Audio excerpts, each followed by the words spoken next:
Killed in the line of duty. A police officer was shot and killed while responding to a call this weekend in a small town in Westmoreland County. A woman in New Florence called 911 on Saturday night to report that her boyfriend was attacking her. Police say that Lloyd Reed, a veteran officer, was the first at the scene, and he exchanged gunfire with Ray Shelter Jr. Good evening. I'm Stacy Smith. And I'm Heather Abraham. State police released new information today about that confrontation. Ross Godotti is live with the details. Ross.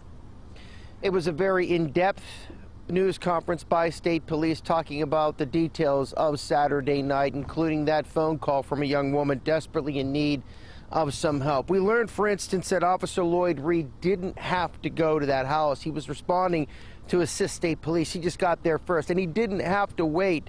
He didn't have to go initially to confront the assailant. He could have waited for backup.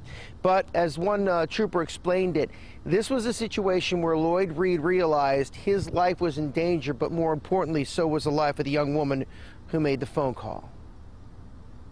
According to State Police Trooper Stephen Lamani, what fallen St. Clair officer Lloyd Reed Jr. faced at 131 Ligonier Street in New Florence was a nightmare scenario. It's the worst call we go to, a domestic call, and they're the most volatile.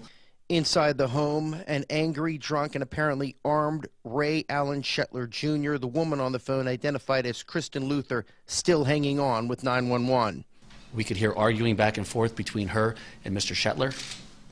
At one point during that phone conversation, Mr. Shetler had advised her that he was willing to kill her and kill himself. Word went out to officers of just what was happening. Here now the actual 911 communication. One of the officers identified as 490 is St. Clair officer Lloyd Reed Jr. He radios back up that he's arrived. 490, a female was assaulted by her boyfriend with a long gun. Male's in talks and threatening to use the gun. Right now the female's locked in her room. I've got the residence. I don't have any visual on anybody out here. These houses are not marked. I can't tell you. I have 135 Ligonier. I believe I'm at 131. Porch lights on and nobody's around. However, moments later, a confrontation between Shetler, armed with a .270 rifle, and Officer Reed. Officer Reed demanded several times that Mr. Shetler put down the firearm, drop the weapon, drop the weapon. Mr. Shetler engaged him in a verbal argument and advanced towards Officer Reed. At that point in time, there was gunfire exchange between the two. Officer Reed was struck in the chest area. He's down. 490 is down.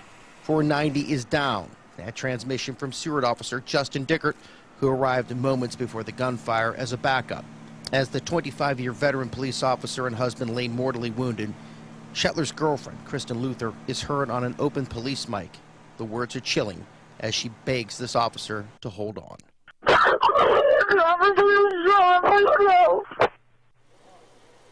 My God, are you okay? Please. Now, state police continue to look for the .270 rifle believed used in the officer's shooting. They searched in areas of the woods near New Florence as well as the Conemaugh Power Station, where Ray Shetler was eventually taken into custody after a 6-hour manhunt. They're asking of the many hunters who may be in that area, if you come across a weapon such as this one, do not touch it. It's considered to be evidence in a homicide case. The best bet is to locate or call the state police immediately so it might be recovered. Ray Shetler now charged with homicide. He's in the Westmoreland County Jail, held without bond. District Attorney John Peck made clear that it is entirely too early to determine whether or not Ray Shetler's case will be prosecuted as a death penalty case. But it must be noted, while it is a criminal homicide, one of the aggravating factors in this case is a police officer was slain, and that in turn does call, or at least opens up the opportunity for a death penalty. Reporting live, Ross Godotti, KDKA-TV News.